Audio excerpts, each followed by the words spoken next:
Morning मित्रों, मैं रविकांत सिन्हा अपने यूट्यूब ब्लॉग श्रेयांश सिन्हा से आप लोग का स्वागत करता हूं। आज मैं अपने यूट्यूब चैनल पर बहुत दिनों के बाद आया हूं, क्योंकि मैं व्यक्तिगत रूप से बहुत कुछ परेशान था, परेशानी में चल रहा था।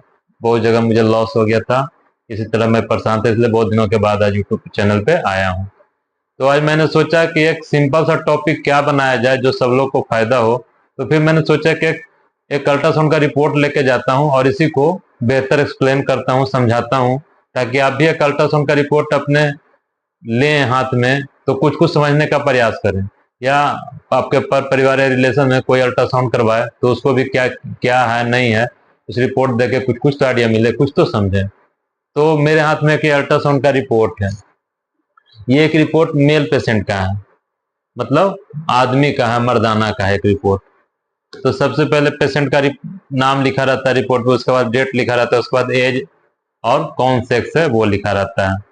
उसके बाद रीजन एग्जामिन लिखा रहता है, ultrasound of whole abdomen, lower abdomen, KV, prostate, ये वो जो भी रहे। तो अल्ट्रासाउंड ऑफ होल एब्डोमेन के बारे में हम बता रहे हैं। तो अल्ट्रासाउंड के होल एब्डोमेन में सबसे पहले मरीज का लीवर देखा जाता है।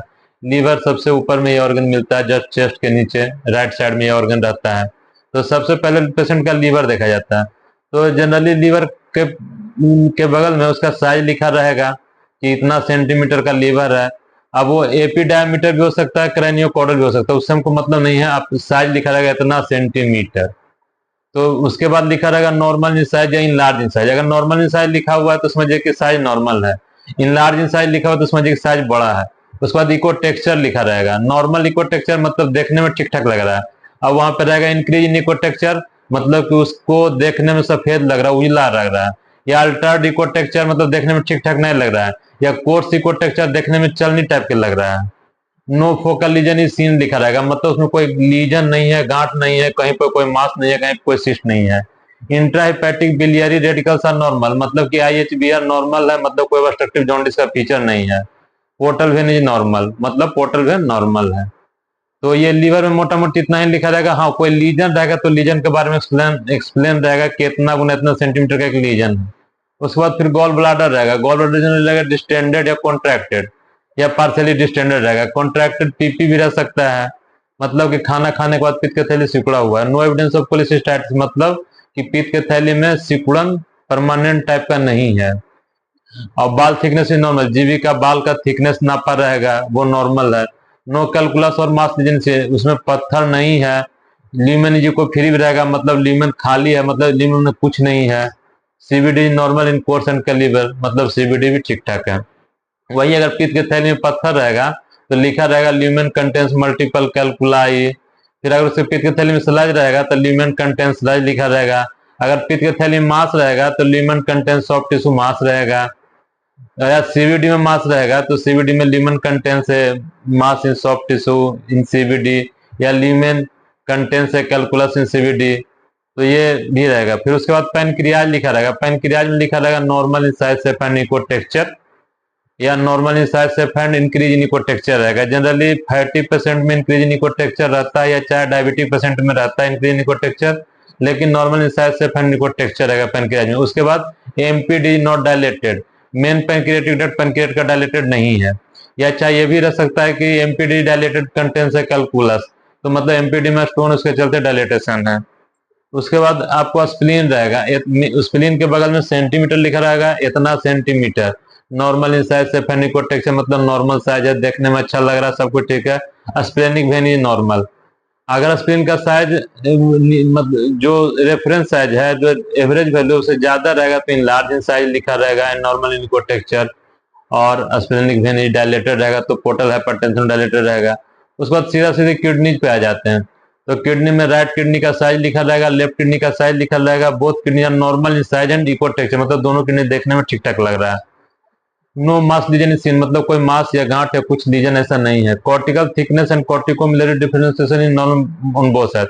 कॉर्टिकल थिकनेस प्रत्येक किडनी में नॉर्मल होना मायने रखता है। अगर कॉर्टिकल थिकनेस घट रहा है तो समझिए ये किडनी मेडिकल रिनल डिजीज का पेशेंट है। और कॉर्टिकल थिकनेस घटेगा तो कॉर्टिकस और मेडुलर के बीच में जो डिफरेंशिएशन है, मतलब दोनों का जो डिमार्केशन रहेगा, दोनों को जो स्पष्ट दिखता है वो थोड़ा सा अल्टर हो जाएगा। तो सीएमडी इंटैक्ट नहीं रहेगा, देखने में अच्छा नहीं लगेगा, कॉर्टिस मेडुला अलग अलग देखना अच्छा लगा, तो ये दिक्कत वाली बात है। नो हाइड्रोनेफ्रोसिस ऑब्लिक कैलकुलस इन सीन, मतलब ना कोई किडनी में पेशाब जमा हो रहा है पानी में, ना कोई स्टोन है। अगर किडनी में स्टोन रहेगा तो हाइड्रोनेफ्रोसिस जमा होगा, तो वो दिखाएगा कि हाइड्रोनेफ्रोसिस जमा हो रहा है, मतलब किडनी में जमा, तो स्टोन के या यूरेटर में कहीं ना कहीं रुकावट रहेगा तो वो होगा। या चाहे फिर वो स्टोन में यूरेटर रहेगा, यूरेटर में स्टोन रहेगा तो दिखेगा कि हाइड्रोनेफ्रोसिस दिखाएगा। फिर वो यूरिनरी ब्लैडर आ जाते हैं, तो urinary bladder well distended, partially distended, empty भी लिखा रह सकता है, मतलब पेशाब के थैली में पेशाब भरा हुआ है, पेशाब खाली है, पेशाब थोड़ा बहुत लगल है। नॉर्मल इन बाल थिकनेस रहेगा, मतलब पेशाब के थैली का दीवार ठीक ठाक है। नो कैलकुलस ऑब्लिक मास लीजन सीन, मतलब पेशाब की थैली में कोई मास या स्टोन नहीं है। और वही पेशाब का थैली अगर मोटा रहेगा तो लिखा रहेगा बाल थिक एंड इरेगुलर, मतलब पेशाब का थैली का बाल गड़बड़ है। या बाल थिक एंड ट्रैबुकुलेटेड, मतलब पेशाब का थैली का जो बाल है वो थिक है और ट्रैबुकुलेटेड उबड़ खाबड़ है। तो ये जो हम बता रहे हैं थिक एंड ट्रैबुकुलेटेड, ये क्रोनिक सिस्टाइटिस का फाइंडिंग हो जाता है। बाली थिक एंड इरेगुलर, ये सिस्टाइटिस का फाइंडिंग हो जाता है। अब बाली नॉर्मल इन थिकनेस, मतलब ये नॉर्मल फाइंडिंग है। नो कैलकुलस मास लीजन सीन रहेगा, अगर स्टोन नहीं है या मास नहीं है तो नो कैलकुलस मास सीन रहेगा। स्टोन रहेगा तो कैलकुलस दे, कैलकुलस सबसे जितना गुना इतना सेंटीमीटर सीन ल्यूमेन रहेगा। या चाहे लो लेवल इक्वोज इन ल्यूमेन रहेगा, मतलब ब्लाडर में थोड़ा थोड़ा डॉट डॉट इक्वोज, मतलब ये इन्फेक्शन का चांस हो सकता है। पेशाब का थैली का दीवार गड़ो तो वो इन्फेक्शन का चांस रहेगा। प्री वाइड रहेगा, मतलब पेशाब करने के पहले वाला यूरिन, प्री वाइड मतलब पेशाब करने के पहले वाला यूरिन इतना ml लिखा रहेगा, मतलब पेशाब करने के पहले वाला यूरिन इतना। अब पोस्ट वाइड, पोस्ट वाइड मतलब पेशाब करने के बाद इतना यूरिन बच जा रहा है, उसको पोस्ट वाइड कहते हैं। उसके बाद प्रोस्टेट रहेगा, नॉर्मल इन साइज से टेक्सचर, मतलब प्रोस्टेट देखने में ठीक ठाक लग रहा है। प्रोस्टेट जनरली ये जो यूरेथ्रा निकलता है ब्लाडर से, उसके बगल में एक चारों ग्लैंड रहती है, तो ये बड़ा हो जाता है तो यूरेथ्रा को कंप्रेस करता है तो पेशाब में परेशानी होता है। तो प्रोस्टेट में रहेगा नॉर्मल इन साइज से टेक्सचर, मतलब नॉर्मल है। प्रोस्टेटिक वेट इतना ग्राम्स, या प्रोस्टेटिक वॉल्यूम से इतना सीसी, 1 cc बराबर 1 ग्राम होता है। अगर 1 cc लिखा रहा है तो 1 ग्राम समझिए, 33 cc लिखा तो 33 ग्राम समझिए, क्या कि 1 cc बराबर 1 ग्राम माना जाता है या होता ही है।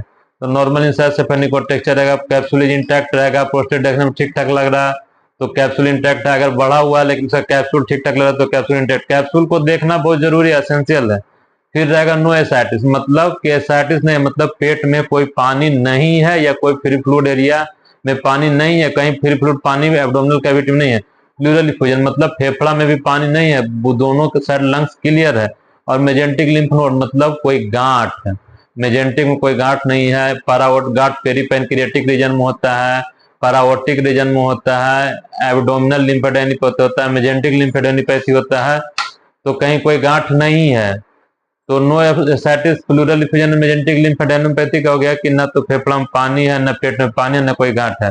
फिर नीचे इंप्रेशन लिखा रहेगा, मतलब नॉर्मल स्टडी, या no any significant abnormality seen, या रहेगा normal study of whole abdomen, या नॉर्मल एग्जामिनेशन। कुछ भी नॉर्मल आगे रखे रह जाए, या within normal ultrasound within normal limit, इसका मतलब कि आपका रिपोर्ट ठीक ठाक है। तो आशा करते हैं कि एक मेल के अल्ट्रासाउंड होल एब्डोमेन की रिपोर्ट हमने देखने को कैसे समझना आपको बता दिया है। कल के वीडियो में फिर बनाऊंगा, उसमें फीमेल का रिपोर्ट रहेगा और उसको भी आप लोग देखिएगा, समझिएगा। उसके बाद कुछ भी आप लोग को जानना हो, जानकारी लेना हो तो कृपया मेरे यूट्यूब चैनल पर सवाल करिए, मैं उसका प्रत्येक वीडियो बनाऊंगा, डालूंगा। थैंक यू मित्रों, watching for this video. Okay bye.